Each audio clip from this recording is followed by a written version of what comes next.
Hola y bienvenidos a este video sobre desde, hace y desde hace. Hello and welcome to this video lesson about the words desde, hace and desde hace. We're going to be talking about how long we've done things for using these words. Los retos de esta clase son entender qué significan las palabras desde y hace cuando se usan separadas, qué significa la frase desde hace cuando usamos las palabras juntas y practicar usar estas palabras, practicar usar desde, hace y desde hace en algunas frases diferentes.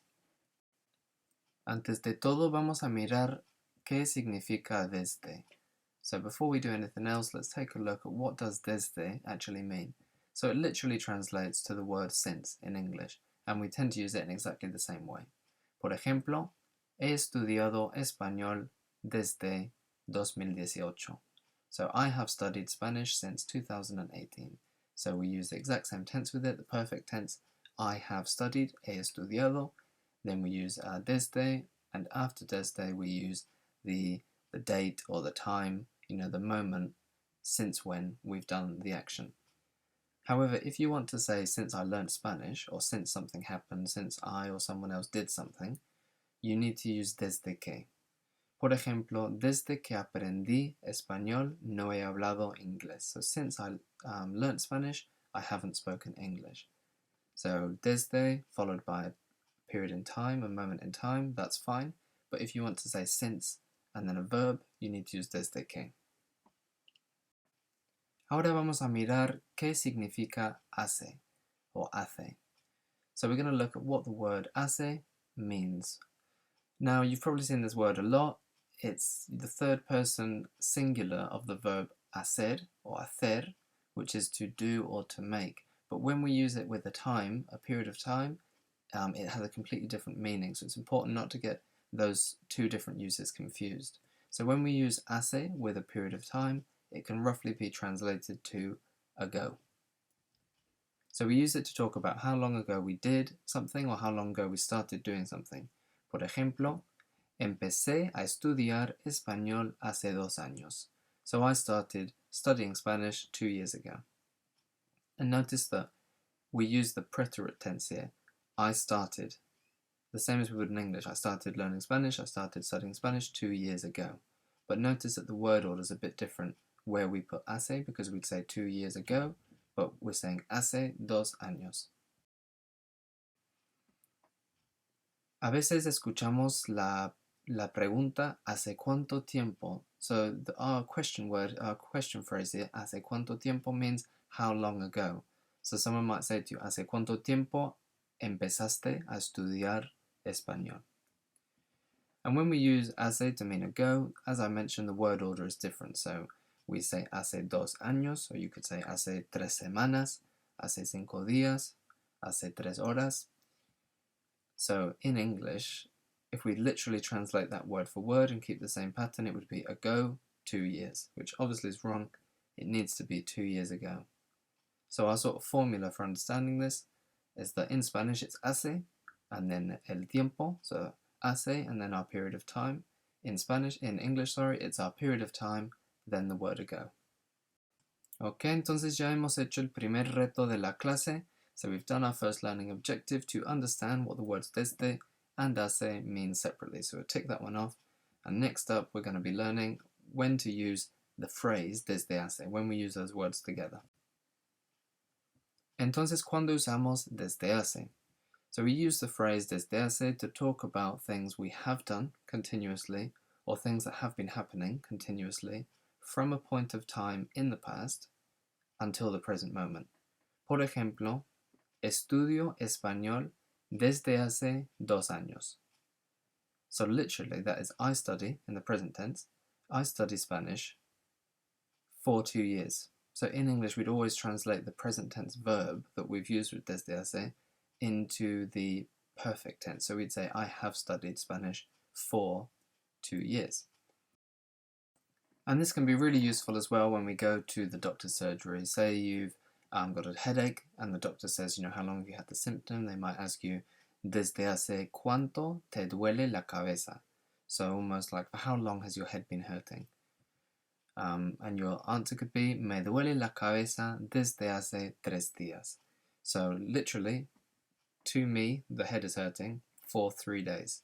But we translate this as, my head has been hurting for 3 days. So the idea of, for 3 days, it's continuously, up to the present moment, it's continuously been hurting.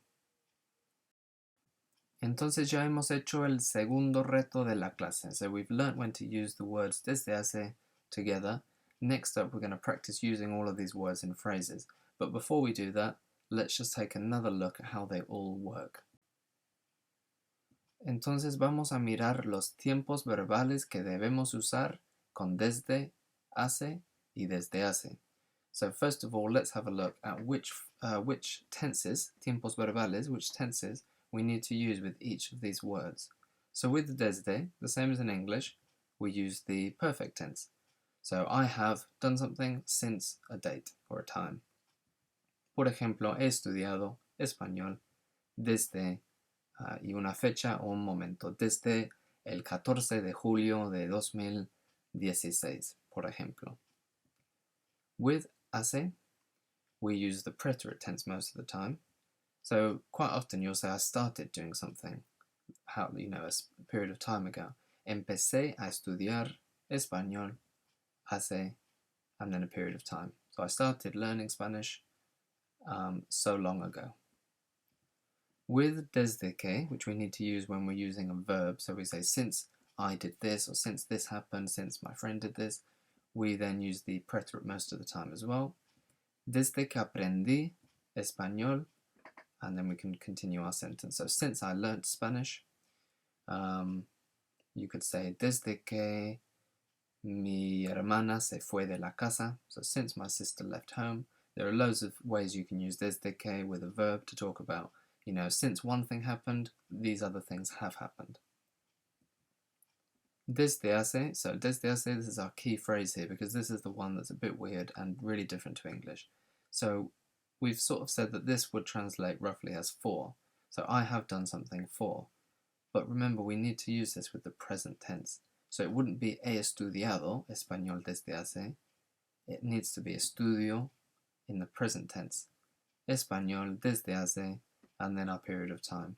So this is the one where in Spanish we'd always see desde hace used with the present tense, but when we translate it into English, we change the verb into a past tense. Y ahora sí, vamos a practicar. So now we're going to get practicing. Here are some reminders of how we need to use desde and desde que, and also hace. And here are our English sentences. So I learnt French many years ago. Juan has been my friend since 2006. And since I learnt German, I have not been to Germany. So the tenses we've used in English, we've got the preterite, then the perfect, then the preterite again. We're going to use the exact same tenses in Spanish.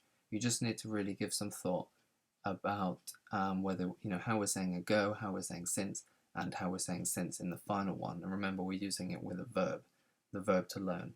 So when you're ready, pause the video, give these your best shot, and then when you're ready, push play. Okay, número uno, aprendí francés hace muchos años. So I learned French many years ago.